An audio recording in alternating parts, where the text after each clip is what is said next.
अस्सलाम वालेकुम नाज़रीन, मां आहियां शुएब अली उमरानी ऐं तव्हां ॾिसी रहिया आहियो BR टाइम न्यूज़। सभ खां पहिरियां शामिल कंदासीं हीअ रिपोर्ट। अब्दुल सतारी ॾींहं जी बेवा समाजी रहनुमा बल्कि सईदी कराची में फौत थी वई। उहा कुझु अरसे खां बीमार हुई। सुभाणे वज़ीर आला पंजाब जे लाइ असेंबली इजलास डिप्टी स्पीकर जी सदारत हेठि ई थींदो।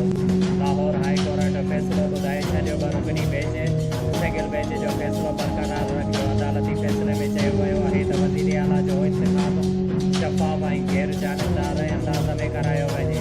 डिप्टी स्पीकर गैर मुल्की ऑब्ज़र्वर्स, मीडिया बिल्डार ऐं ऑफ़िन खे कवरेज जी सहूलियत फ़राहम कयो जे।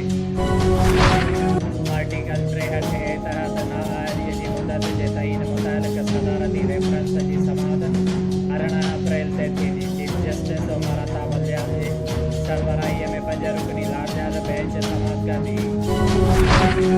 वज़ीर आज़म शहबाज शरीफ़ खंड जी बरामद ते पाबंदी लॻाए छॾी। हलंदड़ साल खंड जी बरामद ते पाबंदी बरक़रार रहंदी। क़ौमी अवामी तहरीक नवाब शाह पारां पीपल्स पार्टी ऐं MKM विच में सिंध दुश्मन मंसूबनि ते थियल मुआहिदनि ख़िलाफ़ इब्राहिम मुफ्ती, रसूल बख्श लगारी, मीर मोहम्मद मंगी ऐं ॿियनि जी अॻुवाणीअ में नवाब शाह प्रेस क्लब ॿाहिरां एहतिजाजी मुज़ाहिरो कंदे चयो त पीपल्स पार्टी सदाईं इक़्तिदार जी लालच में सिंध जे दुश्मननि सां ठाव करे सिंध जे विरहाङे जा मुआहिदा कया आहिनि, जंहिंजी असां सख़्त लफ़्ज़नि में मज़म्मत कयूं था। हुननि चयो त पीपल्स पार्टी ऐं MKM जे सिंध दुश्मन साज़िश खे सिंध जो अवाम कॾहिं बि कामयाब थियणु न ॾींदो।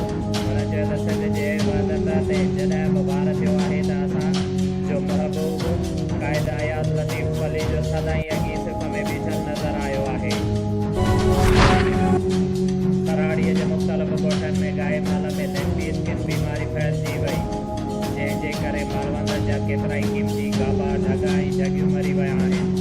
जॾहिं त गाए माल में वधंदड़ बीमारीअ जो सिंध हुकूमत नोटिस पिणु वरितो हो, लेकिन ज़िले सांगड़ जे लाइवस्टॉक खाते पारां कंहिं बि क़िस्म जा जोगा उपाउ न वरिता विया आहिनि। उन सिलसिले में मुख़्तलिफ़ ॻोठनि जे माण्हुनि मीर मोहम्मद ज़रदारीअ जे रहवासिन हाजी गुलाम हुसैन ज़रदारी, अमीर अली ज़रदारी, उस्ताद सजन ज़रदारी, जानी ज़रदारी ऐं ॻोठ लुत्फ़ अली मरीअ जे रहवासिन वज़ीर अली मरी, मोहम्मद अशरफ मरी ऐं ॿियनि चयो त असांजो गुज़र सफ़र माल ते आहे। बीमारी सबबु माल मरी रहियो आहे। हुननि वधीक चयो त असांजा भले नसुल जा वड़ा जेके 5 खां 7 लख जी मालियत जा आहिनि, जेके असां सक़ाफ़ती मेलनि में नुमाइश लाइ पेश कंदा आहियूं, जिन मां केतिरा ई ढोर मरी चुका आहिनि ऐं ॿियनि में तेज़ीअ सां बीमारी फैलिजी रही आहे। पर ज़िले इंतिज़ामिया चोपाई माल लाइ मिलंदड़ बजट हड़प करे छॾी आहे। शुएब अली उमरानी खे ॾींदा इजाज़त। वधीक ख़बरुनि ऐं अपडेट्स लाइ ॾिसंदा रहो BR टाइम न्यूज़।